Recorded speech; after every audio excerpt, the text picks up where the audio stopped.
Hello everyone, this is Madhu Pandey from MKC Prayagraj. This is our fourth model practice paper. इससे पहले we have uploaded 3 practice paper, जो कि पहला practice paper आपका बच्चों 31st मई को आया था, second was on 7th June and third one was on 14th June. जिस बच्चे ने ये वीडियोस नहीं देखी है वो जाके देख सकते हो, डिस्क्रिप्शन बॉक्स में आपको इसका लिंक मिल जाएगा. So guys, our today's topic is logarithm, probability and statistics. अगर मैं इसकी वेटेज की बात करूं तो एनडीए के अंदर प्रोबेबिलिटी से 10 से 12 क्वेश्चन, स्टैटिस्टिक्स से 10 से 12 क्वेश्चन एंड लॉगरिथम से 1 से 2 क्वेश्चन जरूर आते हैं. वहीं अगर मैं आपसे एयरफोर्स, नेवी और आईसीजी की बात करूं तो लॉगरिथम से 1 क्वेश्चन पक्का है, प्रोबेबिलिटी से 2 से 3 क्वेश्चन, स्टैटिस्टिक्स से 1 क्वेश्चन पक्का आता है. तो आज बच्चों मैं आपको इस टॉपिक से ऐसे क्वेश्चन कराने वाली हूँ जिसकी आपके एग्जाम में आने के 100% चांस है and obviously we will discuss the tricks also. बस आपको क्या करना है, आपको वीडियो में लास्ट तक बने रहना है, तब तक बने रहना है जब तक आपका सिलेक्शन नहीं हो जाता है. So I am very excited for the session. Let's start with question number 1. So this is our question number 1. The arithmetic mean of 100 observations is 40. Later it was found that an observation 53 was wrongly read as 83. What is the correct arithmetic mean? Question में बोला है बच्चों हमारे पास 100 observation है जिसका arithmetic mean आपके पास 40 आता है. बाद में ये पाया गया कि एक जो नंबर था जो कि 53 होना चाहिए था पर उसकी जगह हमने 83 रीड कर लिया. तो बताओ सही मीन क्या होगा. तो जब भी आपको इस तरह का क्वेश्चन आए तो what you need to do, see यहां पर आपको आपका करेक्ट मीन बताना है, correct arithmetic mean you need to find. तो इसके अंदर you just need to do कि आप अपना ओल्ड मीन रखें, ओल्ड मीन प्लस में व्हाट, प्लस में आपका न्यू, माइनस में old, new. That means you should write here correct and incorrect. ये अगर आप लिखे तो it would be more better for you. ठीक है, correct and incorrect divide by N. मतलब इसका क्या मतलब हुआ कि ओल्ड मीन आपके पास कितना था, ओल्ड मीन वॉज 40, प्लस में करेक्ट नंबर आपके पास क्या है बच्चे 53 एंड इनकरेक्ट नंबर क्या है आपके पास 83, डिवाइड में टोटल नंबर कितने हैं 100. Now you can simply find out यहाँ से कि आपका ये कितना हो जाएगा, दिस इज इक्वल टू -0.3 है ना. This is 30/100 -0.3 -30/100. तो आप कहेंगे कि आपका answer would be 39.7. 39.7 would be the correct answer. So option number B would be correct. So this is how you can easily find out the answer of these type of question. इस तरह का question आपको exam में देखने को बहुत ज़्यादा मिलते हैं. इसके बाद बच्चों जो हमारे एक अलग टाइप के क्वेश्चन होते हैं जहाँ से क्वेश्चन ज़रूर बनता है और वो आपका स्टेटमेंट का भी क्वेश्चन हो सकता है, वो आपका न्यूमेरिकल बेस्ड क्वेश्चन भी हो सकता है. तो कैसे हो सकता है देखो, उसके लिए I have a table of trick series. अगर आपके पास कई बार आपके पास जो क्वेश्चन आता है वो इस तरह का आता है कि आपके पास mean, median, mode, variance, standard deviation and coefficient of correlation, इनमें से कुछ भी टर्म दी हो सकती है. आपको बोलते हैं कि आपके पास पहले कुछ था नंबर जिसका मीन आपके पास दिया होता है. बोलते हैं कि हर नंबर में आपने मान लिया 5-5 ऐड कर दिया तो बताओ नया मीन क्या होगा. या हर नंबर में से आपने 10-10 माइनस कर दिया तो नया मीन क्या होगा. या हर नंबर में आपने मल्टीप्लाई कर दिया 2 से तो नया मीन क्या होगा. ये डिवाइड कर दिया 2 से तो नया मीन क्या होगा. दूसरी चीज आपसे ये पूछी जाती है, आपसे सिंपली पूछ लिया जाता है कि बताओ अगर मेरे पास एक ऑब्जर्वेशन थी उसके अंदर मैंने n को ऐड कर दिया, n नंबर्स थे मेरे पास, उसके अंदर मैंने ए हर नंबर में ऐड कर दिया, तो बताओ इनमें से किस चीज में डेविएशन आएगा, इनमें से कौन सी चीज चेंज हो जाएगी और कौन सी चीज चेंज नहीं होगी. जिसमें आपको दिया होता है कि क्या मीन चेंज होगा, क्या मीडियन चेंज होगा, मोड चेंज होगा, वेरिएंस, कौन सी चीज चेंज होगी. तो ध्यान दो इस टेबल पे, अगर आपको एडिशन या सब्ट्रैक्शन बताता है, अगर वो बोलता है कि ऐड किया है या सब्ट्रैक्ट किया है, तो डी मीन्स यहाँ क्या है बच्चों, D means deviation. D means deviation मतलब कि चेंज होगा. इसका सिंपल मतलब क्या है, चेंज होगा. ठीक, और एन डी मतलब no deviation means no change. ठीक है, मतलब कोई चेंज नहीं होगा, दैट्स इट. तो अगर आपसे डायरेक्ट पूछा जाए आपको ये टेबल पता है तो आप बता सकते हो कि अगर प्लस या माइनस कर रहे हो तो आपका सिर्फ mean, median and mode change होगा, variance, standard deviation and coefficient of correlation change नहीं होने वाला है। सिमिलरली अगर आपसे मल्टीप्लिकेशन डिवीजन में पूछे तो आप कहोगे कि सब कुछ चेंज हो जाएगा, लेकिन आपका कोफिशिएंट ऑफ कोरिलेशन चेंज नहीं होगा, क्योंकि यहाँ मैंने क्या लिखा है, एनडी लिखा है। ये हमेशा, चाहे आप इसमें मल्टीप्लाई कर दो, चाहे आप इसमें कुछ भी ऐड कर दो, कुछ भी कर लो, इस पर कोई फर्क नहीं पड़ता, ये ऐसा ही है, ठीक है। तो इसके बाद यहाँ पर आप हमें ये चीज ध्यान रखनी है कि चेंज होगी, जो चीज चेंज हो रही है वो कितनी चेंज होगी। तो अगर मैं मीन की बात करूं तो मीन सेम नंबर से ही चेंज हो जाता है, जो आप ऐड या माइनस करोगे उसी से चेंज हो जाएगा। सिमिलरली जो भी नंबर आप मल्टीप्लाई डिवाइड करोगे उसी से मल्टीप्लाई डिवाइड करके वो चेंज हो जाएगा। अब इसके बेसिस पे हम क्वेश्चंस देखते हैं। See question number 2, mean of 100 observation is 50 and standard deviation is 10. If 5 is added to each observation, then what will be the new mean and new standard deviation respectively? Question बोला है कि हमारे पास 100 observation है बच्चों, ठीक है। बोला है कि हमारे पास जो 100 ऑब्जर्वेशन है उसका मीन हमें दिया हुआ है। मीन कितना था, मीन आपको दिया हुआ है 50, ठीक है। क्या किया, 5 ऐड कर दिया। तो अगर आप पुरानी टेबल देखो हमारी, तो पुरानी टेबल से आपको क्या पता चल रहा है, पुरानी टेबल से हमें पता चल रहा है कि मीन जो है उसके अंदर प्लस ए कर देना चाहिए, है ना। एंड स्टैंडर्ड डेविएशन में क्या होगा, उसमें तो कोई चेंज नहीं होगा।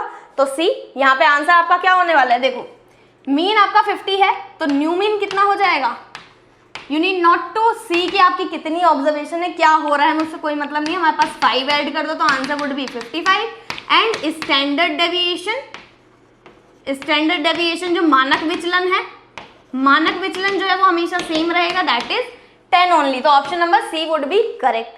Okay, so this table is very helpful for you. अगर आप इस तरह का कोई भी क्वेश्चन अटेम्प्ट करते हैं, इस तरह के हर क्वेश्चन के लिए ये टेबल आपको हेल्प करेगी। Now see the next question, if all the natural number between 1 and 20 are multiplied by 3, then what is the variance of resulting series. बोला है कि अगर 1 से लेके 20 तक के जितने भी नंबर हैं उन सबको 3 से मल्टीप्लाई कर दिया जाए, ठीक है, नेचुरल नंबर्स हैं उनको अगर 1 से लेकर 20 तक मल्टीप्लाई कर दिया जाए, तो बताओ वेरिएंस क्या होगा। नेचुरल एंड नेचुरल नंबर के सम का फॉर्मूला, मीन का फॉर्मूला आपको पता है, n+1/2 होता है। लेकिन अगर आपसे ये पूछ लिया जाए कि चलो बताओ कि n नेचुरल नंबर के वेरिएंस का क्या फॉर्मूला होता है, तो वो क्या होगा, n² - 1/12। तो वेरिएंस का क्या फॉर्मूला होता है, this you should remember as the trick कि n नंबर का वेरिएंस का फॉर्मूला इज n² - 1/12। तो n कितना है बच्चों, यहाँ पर आपके टोटल 20 नंबर है, तो 20 का स्क्वायर वुड बी 400 - 12, तो आपका 399/12 हो गया। नाउ सी, बोला है कि हर किसी में 3 का मल्टीप्लाई कर दिया तो वेरिएंस पे क्या फर्क पड़ेगा। अगर आप यहाँ ध्यान से देखो, यहाँ पर अगर आप ध्यान से देखो बच्चों इस टेबल में, हाँ इस टेबल में अगर आप ध्यान से देखो तो देखो वेरिएंस के साथ क्या हो रहा है, variance is changing by a²। Variance में हमें किसका मल्टीप्लाई करना पड़ रहा है, ओल्ड में a² का मल्टीप्लाई कर दो, दैट्स इट। तो आपका अगर वेरिएंस पहले ये 399/12 था, तो न्यू वेरिएंस कितना हो जाएगा, new variance would be what, इसमें आप 9 का मल्टीप्लाई कर दो, दैट इज 3 का स्क्वायर, है ना, 3 का स्क्वायर, क्योंकि 3 से मल्टीप्लाई कर दो तो a आपका 3 है, तो 3 के स्क्वायर से आप मल्टीप्लाई कर सकते हो, 3 4।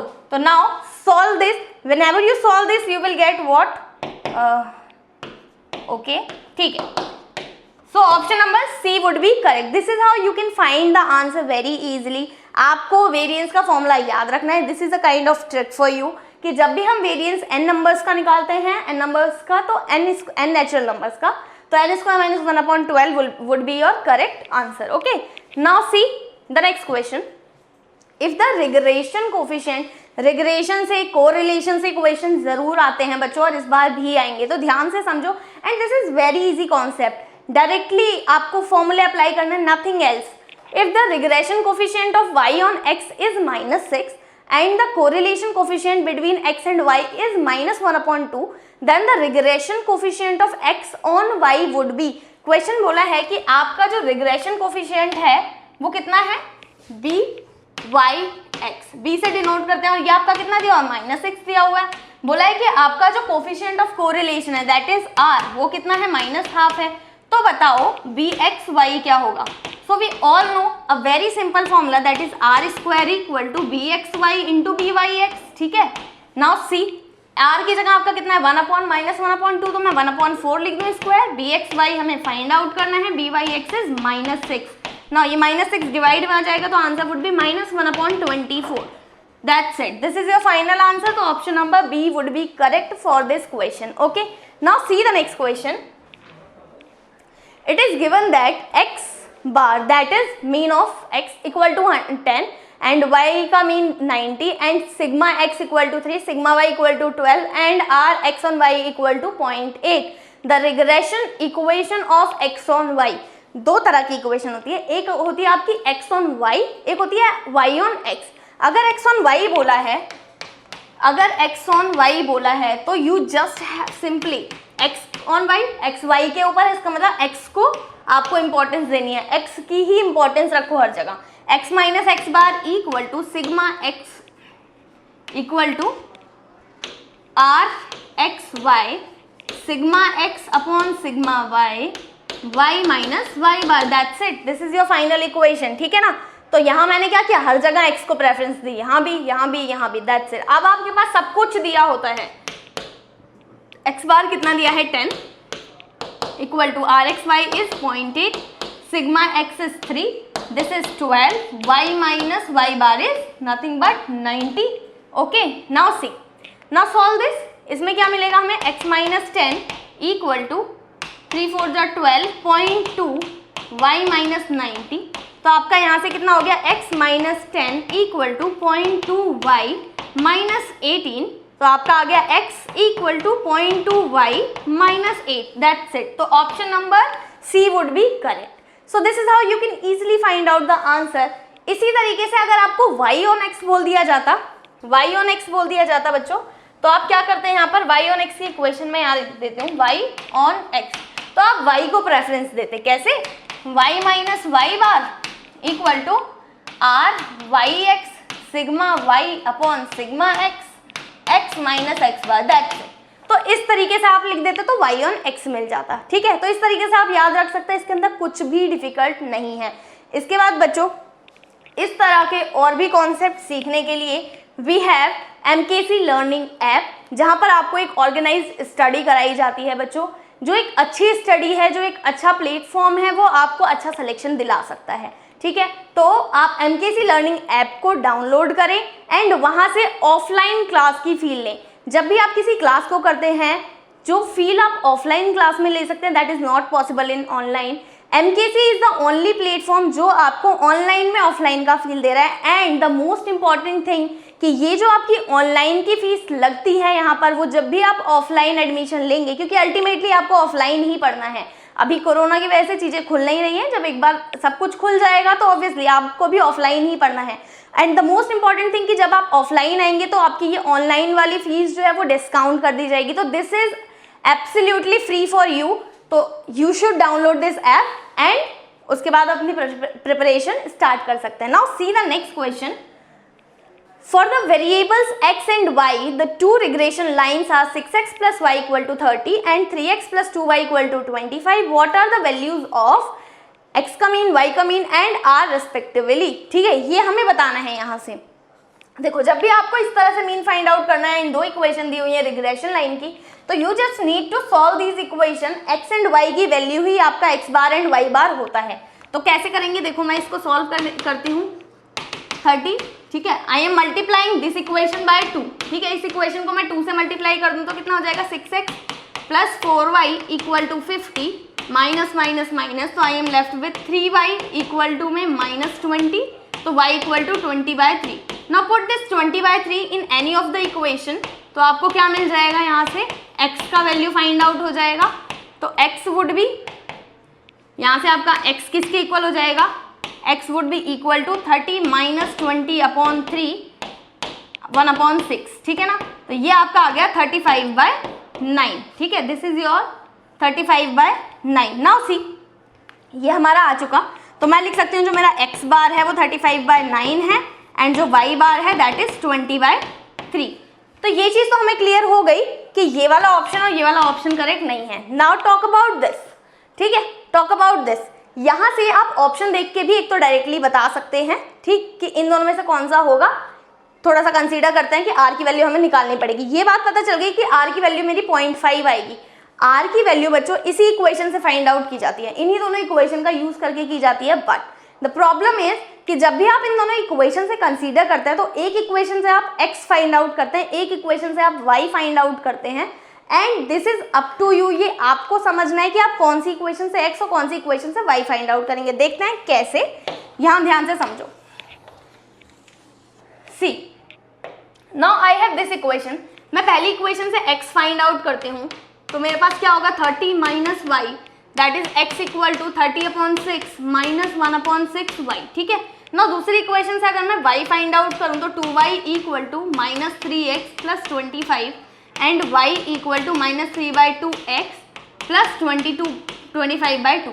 ना बच्चों यहाँ से ये x ऑन y हुआ, तो मतलब आप bxy लिखोगे इसे, x का y से relation, that is -1/6 and byx आपका कितना हो गया, byx is -3/2।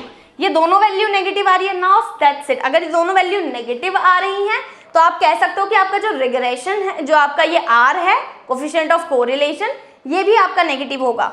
bxy, byx and r, ये तीनों सेम साइन होते हैं इनके, ठीक है, सेम साइन होंगे। अगर तीनों पॉजिटिव, या तो तीनों पॉजिटिव होंगे या तीनों नेगेटिव होंगे। अगर ये दोनों नेगेटिव हैं दैट मीन्स कि ये तो नेगेटिव होगा ही, तो ऑप्शन नंबर सी करेक्ट होना चाहिए। बट देखते हैं कैसे। अब r निकालने का तरीका मैंने आपको बताया। r निकालने का क्या तरीका होता है, r is √bxy into byx, ठीक है।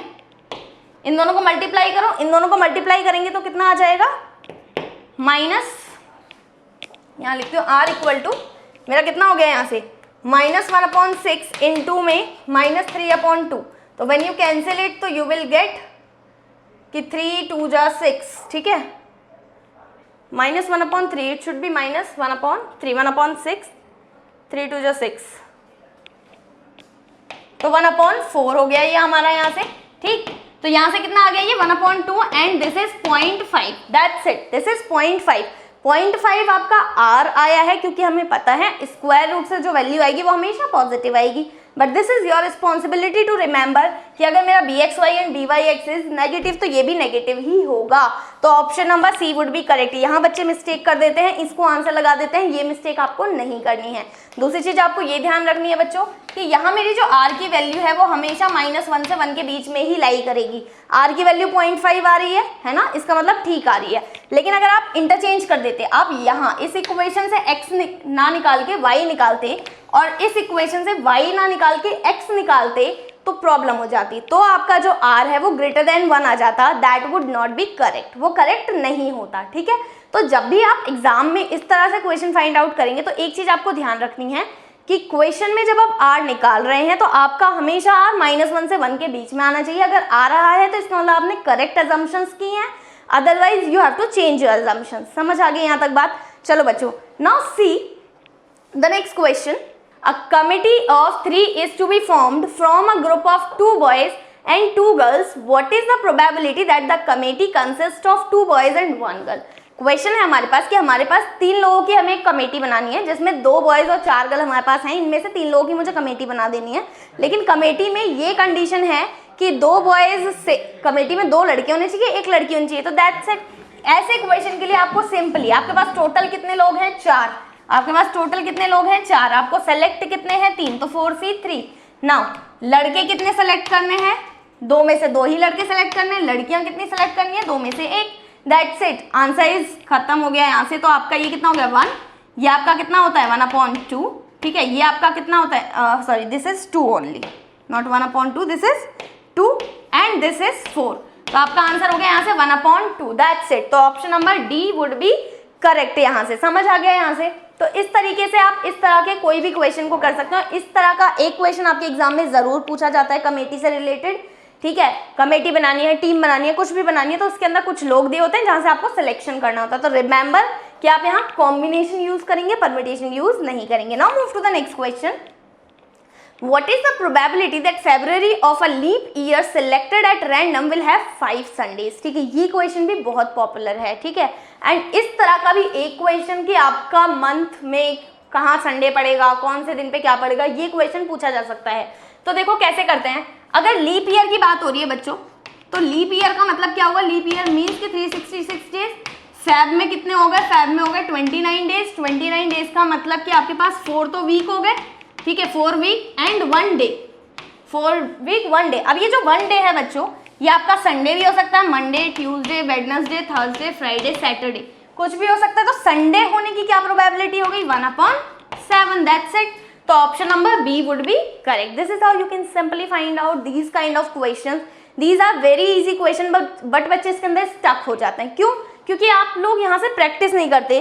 तो बच्चे देखो, so the question number 9 is if A and B are two events such that PA equal to 0.6, PB equal to 0.5 and PA intersection B equal to 0.4, then consider the following statement। ये दो statement दी है बच्चों, हमें इन दोनों statement को बताना है whether they are correct or not, इनमें से कौन सी ठीक है कौन सी गलत है। तो देखो कैसे करना है यहाँ पर, सी ना पहली स्टेटमेंट की बात करते हैं कि P A not B, A not be मुझे फाइंड आउट करना है। तो ए नॉट बी मतलब कि क्या, अगर मैं वेन डायग्राम से समझने की कोशिश करूं तो ये मेरा ए है, ये मेरा बी है, ठीक है। ए नॉट का क्या मतलब है बच्चे, ए नॉट का मतलब है कि जहां ए नहीं आता है, मतलब ये सारा पार्ट आपका ए नॉट में चला जाएगा, है ना, this is all A not, right.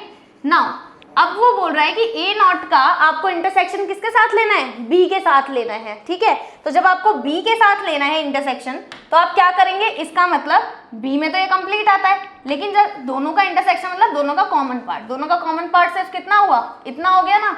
अब ये इतना पार्ट आप कैसे कैलकुलेट कर सकते हैं, या तो आप इसका डायरेक्ट फॉर्मूला लगा ले, या वेन डायग्राम से समझे तो आपको समझ आएगा कि यहाँ पर आपका सिंपली क्या बनने वाला है। आप अगर इसमें P A not intersection B निकालना चाहते हैं, तो आप पी बी में से पी ए इंटरसेक्शन बी को माइनस कर दें, पी ए इंटरसेक्शन बी को माइनस कर देंगे तो आ जाएगा पी बी कितना दिया हुआ है बच्चे 0.5, माइनस में पी ए इंटरसेक्शन बी कितना दिया हुआ है 0.4, तो ये कितना आ गया 0.1। Is it same, no it is not same. तो ऑप्शन नंबर 1 इज तो करेक्ट, मतलब कि पहली स्टेटमेंट तो आपकी इनकरेक्ट हो गई है। Now see the second statement. Second statement क्या कहती है, सेकंड स्टेटमेंट कहती है कि पी बी नॉट ये, ठीक है, इसको हमें फाइंड आउट करना है। तो कैसे करते हैं, इसका क्या फॉर्मूला था, P B not intersection A not upon में पी ए नॉट, ऐसे ही निकालते हैं, ठीक। नाउ इसको आप और क्या लिख सकते हो, पी ए यूनियन बी का होल डिवाइड में पी, ये हो गया। आप इस बात को क्या लिखेंगे, 1 minus P A union B upon नीचे 1 minus P A. Now see P A union B की तो हमारे पास वैल्यू नहीं है, लेकिन निकालते कैसे हैं, P A plus P B minus में पी ए इंटरसेक्शन बी, ठीक है, डिवाइड में 1 माइनस पी ए, ठीक। नाउ सी अब आप यहाँ पे वैल्यू पुट करो, तो जब हम वैल्यू पुट करेंगे इसके अंदर तो क्या हो जाएगा, 1 minus P A is nothing but 0.6 plus 0.5 minus 0.4 divide में 1 माइनस में 0.6। तो आपके पास यहाँ कितना बच गया, 4 3 11, 11 माइनस 4 आपका कितना हो गया 7, 0.7, 0.7 1 में से जाएगा तो 0.3 डिवाइड बाय 0.4, तो ऑप्शन ये कितना आ गया 0.75। क्या वो 0.75 दिया हुआ है, नो इट इज नॉट 0.75। तो ए एंड बी दोनों ही इनकरेक्ट हैं आपके, तो option number D would be correct कि ना तो आपका ए ठीक है ना ही स्टेटमेंट बी ठीक है, समझे। तो इस तरह का क्वेश्चन भी आपके एग्जाम में जरूर पूछा जाएगा एंड पूछा जाता रहा है, अब तक ऐसे क्वेश्चन आते रहे हैं, तो इस पैटर्न पे आपका क्वेश्चन आएगा, दैट इज फॉर श्योर 100%। तो बच्चों इस तरह के क्वेश्चंस की प्रैक्टिस की बहुत ज़्यादा ज़रूरत है, क्योंकि एक क्वेश्चन से काम नहीं चलेगा। तो प्रैक्टिस के लिए एक परफेक्ट बुक होनी चाहिए बच्चों, एक बुक जो परफेक्ट, जिसे आप परफेक्ट कह सकते हो, वो क्या होती है, जहां पर आपको अगर कोई टॉपिक आप पढ़ रहे हो तो उससे रिलेटेड क्वेश्चन करने का मौका मिले, और वो चीज़ आपको एमकेसी की बुक्स में ज़रूर मिलती है, क्योंकि वहाँ पे आपको टॉपिक वाइज क्वेश्चन दिए हुए हैं, फिर आपको एक्सरसाइज दी हुई है, ठीक है। तो इसलिए आप एमकेसी से, एमकेसी पब्लिकेशन से कोई भी बुक अपने एग्जाम की ले सकते हैं, जो भी आप जिस भी एग्जाम के लिए प्रिपेयर कर रहे हैं, तो आप यहाँ से ले सकते हैं। आपको 25% डिस्काउंट भी मिल रहा है, साथ में फ्री डिलीवरी भी मिल रही है, तो you can purchase your defence book from this publication. Now see the next question. 2 cards are chosen at random from a deck of 52 playing cards. What is the probability that both of them have the same value? बोला है कि हमारे पास 2 card हमें निकालने हैं, हमारे पास 52 playing cards हैं, ठीक है, और इस तरह से निकालने हैं कि वो जो दोनों कार्ड निकले वो सेम वैल्यू के निकले, ठीक है। सेम वैल्यू मतलब या तो डायमंड डायमंड हो जाए, या क्लब क्लब हो जाए, ठीक है, या हार्ट हार्ट हो जाए, स्पेड हो जाए, ऐसा। ठीक, तो सबसे पहले बच्चों में 52 कार्ड्स को समझना जरूरी है। कई बच्चों को इसके अंदर दिक्कत रहती है कि 52 कार्ड्स का किस तरह से है। तो आई एम प्रेजेंटिंग यू, सी हमारे पास टोटल 52 कार्ड्स होते हैं, जिसमें से अगर मैं बोलूं तो हमारे पास ये किस तरह से डिवाइड होते हैं। इसको आप क्या कहते हो, this is nothing but diamond, okay, ठीक है, इस चीज को आप क्या कहेंगे, दिस इज डायमंड, ठीक है, ये डायमंड होता है। ठीक, डायमंड को हिंदी में क्या कहते हैं, ईंट। दो रेड कार्ड होते हैं, मतलब कि दो तरह के रेड कार्ड होते हैं, एक ये एक ये, ठीक है, टोटल 26 कार्ड होता है, 13 ईच। ये वाले कार्ड को आप क्या कहते हैं, हार्ट, ठीक है, इंग्लिश में आप हार्ट कहते हैं, हिंदी में आप क्या कहेंगे, इसे पान, ठीक है, हिंदी में इसे पान कहते हैं। नाउ दीज टू कार्ड्स, इस कार्ड को आप क्या कहते हो बच्चों, दिस इज क्लब, ठीक है, ये क्लब होता है। अगर आप हिंदी में बात करो तो इसको हम चिड़ी कहते हैं, ठीक है, चिड़ी। Next this card is spade, spade, ठीक, एंड इसको क्या बोलते हैं, हुक्म, इसको क्या बोलते हैं, हुक्म। बहुत बार सुना होगा हुक्म का इक्का, आप देख रहे हो, इसका इक्का सबसे अलग दिखता है, सब एक जैसे हैं, इसका अलग है, ठीक है, इसकी अलग ही इंपॉर्टेंस होती है। तो जो बच्चों को ताश के पत्तों के बारे में, कार्ड्स के बारे में पता है, वो अच्छे से समझ रहे होंगे। तो diamond, club, heart and spade, हर किसी में 13 कार्ड होते हैं, हर किसी के अंदर एक एक जोकर होता है, हर किसी के अंदर एक क्वीन होती है, हर किसी के अंदर एक किंग होता है, साथ ही साथ हर किसी के अंदर एस होता है, मतलब जिसे इक्का बोलते हैं, ठीक है। इस तरीके से कार्ड्स होते हैं। अब उसने बोला है कि सेम वैल्यू के कार्ड आने चाहिए, मतलब कि या तो डायमंड आ जाए, या क्लब आ जाए, या हार्ट आ जाए, या स्पेड आ जाए। तो कैसे, मतलब कि क्या करेंगे, अब यहाँ पर देखो, इसके अंदर आपको किस तरह निकालना है, आपको 4 कार्ड आपके पास टोटल कितने हैं, सॉरी, आपके पास टोटल कार्ड्स आपको फाइंड आउट करना है। इसमें टोटल 52 कार्ड्स हैं, जिसमें से आपको 2 कार्ड्स निकालने हैं। ना बोल रहे 2 कार्ड निकालो 52 कार्ड्स में से, और उन दोनों की वैल्यू सेम हो, ठीक है। आपके पास टोटल कितने हैं, 4 तरीके के कार्ड होते हैं, उसमें से आपको 2 कार्ड निकालना है, और हर 4 तरीके के कार्ड में टोटल कितने होते हैं, 13, that's it, this is your answer. तो आप इसको निकाल सकते हैं 4 फैक्टोरियल अपॉन 52 फैक्टोरियल अपॉन में 50 फैक्टोरियल। इसके भी डिवाइड में आपको, या फिर आप इसको ज़्यादा बेटर तरीके से लिखें तो आप इसको ये लिखें, 4 factorial means what, 4 into 3 into 13, और यहाँ पे आप लिखे तो 52 इंटू में 51, that's it. This is how you can find the answer, ठीक है। 3 1 जा 3, 3 7 जा 21, तो 1/17 इज करेक्ट आंसर। तो option number A would be correct. This is how you can do any question of the spade. आपको सिर्फ और सिर्फ कार्ड की नॉलेज होना जरूरी है, you should know this one, ठीक है। आपको इसके बारे में पता होना चाहिए क्या चीज़ कैसी है। कार्ड्स के question are very easy, trust me, इससे इजी क्वेश्चन आपको प्रोबेबिलिटी में कोई नहीं मिलेगा, एंड कार्ड का क्वेश्चन भी जरूर आता है। Now see the next, a coin is biased so that heads come up thrice as likely as tails for 3 independent tosses of a coin. What is the probability of getting at most 2 tail? At most 2 tail, आपको बोला 3 बार coin को toss किया और बोला कि head आने की probability thrice ज्यादा है एज कंपेयर टू टेल। तो मैं मानती हूँ कि मेरे पास जो एक्स है बच्चे, एक्स है वो टेल को बता रहा है, टेल को रिप्रेजेंट कर रहा है, X is representing the tail. तो टेल कितनी बार आ सकता है, tail can be come by 0 times, 1 time, 2 time और 3 टाइम। उसने बोला एटमोस्ट 2 टाइम आए, मतलब 0 भी आ सकता है, 1 भी, 2 भी, मतलब 3 टाइम्स नहीं आना चाहिए। तो मैं क्या करूं, मुझे प्रोबेबिलिटी निकालनी है अगर टेल की, तो हम क्या करेंगे यहाँ से 1 माइनस में p x इक्वल टू 3 ये निकाल दे, ठीक है। 1 में से अगर मैं 3 वाली प्रोबेबिलिटी घटा दूं तो मुझे मिल जाएगा। मेरी सक्सेस क्या है, बर्नौलिस थ्योरम क्या कहता है कि आपके पास जब भी आप इस तरह से प्रोबेबिलिटी निकालते हैं तो आपके पास टोटल कितने इवेंट है, 3 बार आप टॉस कर रहे हैं, उसमें से आपका 3 नहीं आना चाहिए। x इक्वल टू 3 लिया है ना, 3 नहीं आना चाहिए। सक्सेस क्या है, सक्सेस इज कि आपका टेल आ जाए। अब टेल आने की प्रोबेबिलिटी क्या है, टेल आने की प्रोबेबिलिटी क्या है 1/4 एंड आपका हेड आने की प्रोबेबिलिटी क्या है, थ्राइस है। हेड आने की प्रोबेबिलिटी इज थ्राइस, 1/4, टोटल 4 चीजें हैं ना, तो 1/4 आपका हेड आने की प्रोबेबिलिटी हो गई, एंड 3/4 आपकी क्या हो गई, टेल आने की प्रोबेबिलिटी हो जाती है यहाँ से। तो अगर आप निकालें यहाँ से तो कितना हो जाएगा, यहाँ पर आपकी सक्सेस क्या है, टेल है, ठीक है। तो सक्सेस हमेशा आप आगे लिखते हैं, ठीक, सक्सेस हमेशा आप आगे लिखते हैं। ये 3/4 है बच्चों, दिस इज 3/4 क्योंकि 3 टाइम्स है इसकी प्रोबेबिलिटी, ठीक है। सक्सेस हमेशा आप आगे रखेंगे, तो सक्सेस की पावर आपकी यहाँ पे 3 हो जाएगी, एंड दिस इज हेड आने की प्रोबेबिलिटी, तो this is 3/4 raise to power 0, ठीक है ना। This is success, this is failure. तो अब अगर आप यहाँ से फाइंड आउट करें तो कितना हो जाएगा 1/64, तो 63/64, तो आंसर कितना हो जाएगा यहाँ से 0.98। तो option number D is correct. और आप इस तरह से भी कर सकते हैं कि पहले आप x = 0 की निकाल लें, फिर x = 1 पे निकाल लें, फिर x = 2 पे निकाल लें और उन तीनों को ऐड कर दें। इस तरीके से भी आप प्रोसीड कर सकते हैं, ठीक है। तो यहाँ हमारी टेल आने की उसने बोली कि 1/4 है एंड ये जो है थ्राइस है, हेड आने का थ्राइस है, तो इसलिए हमने हेड का कितना लिया है 3/4 लिया है and this is how I have proceeded, ठीक है। Now see the next question. If a fair die is rolled 4 times then what is the probability that there are exactly 2 6s। एक फेयर डाइस को हमने rolled किया, बोला है कि बताओ 6 आने की, एग्जैक्टली 2 6 आने की क्या प्रोबेबिलिटी होगी, ठीक। तो मैं मानती हूँ कि जो मेरा P है वो प्रोबेबिलिटी है, प्रोबेबिलिटी टू गेट 6, ठीक है, 6 आने की प्रोबेबिलिटी है एंड Q जो है दैट इज प्रोबेबिलिटी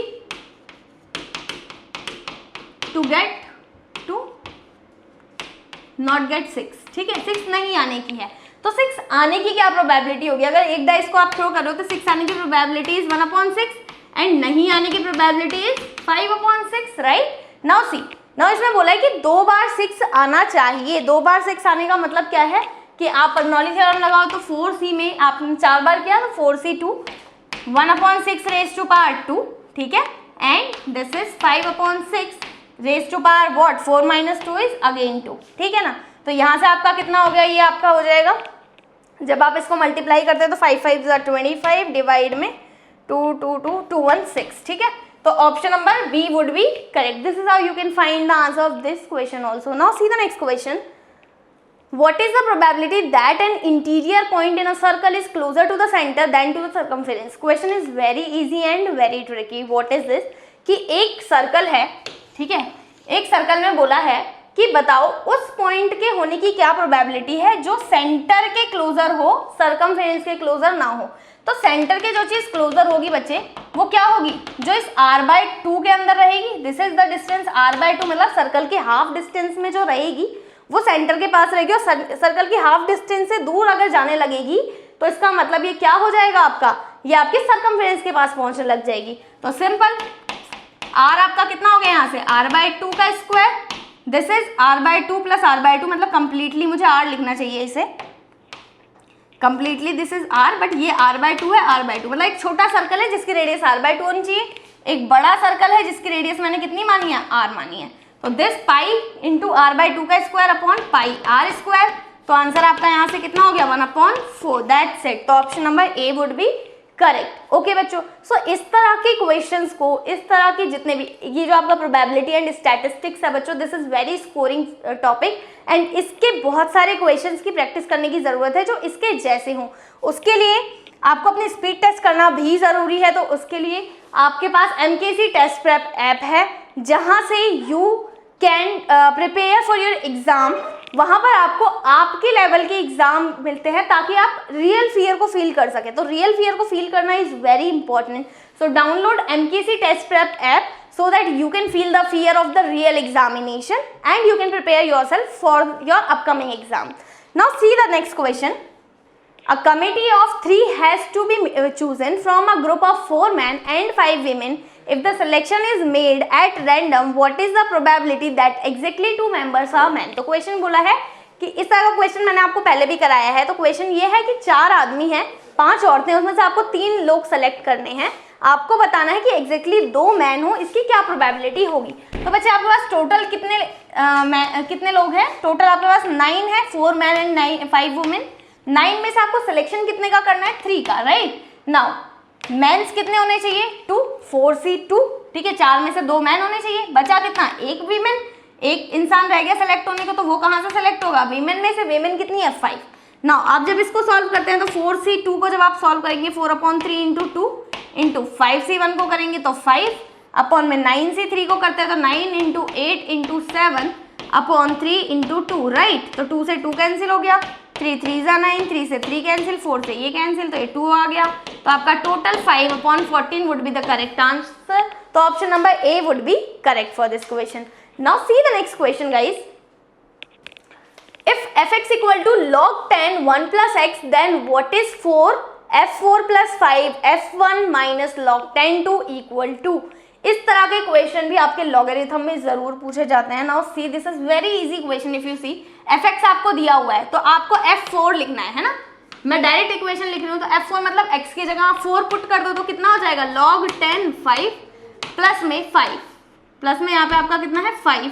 f1 बोला है तो f1 मतलब x की जगह 1 पुट कर दो तो log 10 2 minus log 10 2. Now see इन दोनों को अगर मैं देखूँ तो ये बिल्कुल सेम है तो मैं इनको क्या लिख सकती हूँ 5 माइनस 1 इज 4 log 10 2. अगर आप यहाँ से 4 कॉमन ले लें तो आपके पास क्या बचेगा log 10 5 इन प्लस में log 10 2. ये दोनों का बेस सेम है तो दिस शुड बी मल्टीप्लाइड. तो ये कितना हो जाएगा log 10 10 एंड log a की वैल्यू कितनी होती है 1 तो 4 वुड बी करेक्ट आंसर. तो option number D would be correct. So this is how I have told you so many questions related to your examination, जो कि आपके एग्जामिनेशन में आने की 100% चांसेस है बच्चों. इस टॉपिक से क्वेश्चन जरूर आने वाले हैं तो इस टॉपिक के इर्द गिर्द के सभी क्वेश्चंस आपको सॉल्व कर लेने हैं. उसके लिए वी ऑल नो कि जब भी हम किसी डिफेंस की प्रिपरेशन करते हैं we need to be physically mentally fit. ठीक है, यहाँ पर आपको MKC जो है वो आप हेल्थ केयर सेंटर प्रोवाइड कराता है जहां पर आपका डिफेंस ओरिएंटेड मेडिकल टेस्ट होता है एंड जिसकी फीस आपको ओनली 500 रुपीज है. That is refundable when you come offline. And madam doctor Prachi Singh जो है this she is defence medical expert. You can take online consultation, you can WhatsApp and call. आप इनको WhatsApp भी कर सकते हैं, कॉल भी कर सकते हैं नंबर पे. उससे आप अपना मेडिकल ऑनलाइन कंसल्टेशन ले सकते हैं. That would be very helpful and I suggest कि SSB या एग्जाम देने जाने से पहले you should be medically fit so you have to take the online consultation. So guys this is all about our class. Okay, in the next class I will that will come upon 28 June and I will tell you about the set theory, matrix and determinant. इसके important question, concepts and also tricks we will discuss on 28 June. ठीक है, so be ready and be happy. Thank you. जय हिंद. जहाँ सारे शिक्षण संस्थान बंद हैं और विद्यार्थी दुविधा में हैं, आखिर हमारी पढ़ाई कैसे होगी, वही मेजर कलसी क्लासेस लड़ाई में आपके साथ है. आप घर बैठे भी डिफेंस क्षेत्र के सभी आने वाले एग्जाम की तैयारी कर सकते हैं. इसके लिए आपको गूगल प्ले स्टोर से MKC लर्निंग ऐप को डाउनलोड करना होगा और घर बैठे आप पाएंगे daily live classes, recorded video lectures, chapter wise notes, question bank with the solution, complete online test, साथ ही साथ असाइनमेंट और प्रॉपर डाउट काउंटर. इस चुनौती को अवसर में बदलना है और हम आपके साथ हैं. तुरंत डाउनलोड करें MKC लर्निंग ऐप. कहते हैं ना, ऑनलाइन पढ़ेगा तभी फौजी बनेगा इंडिया.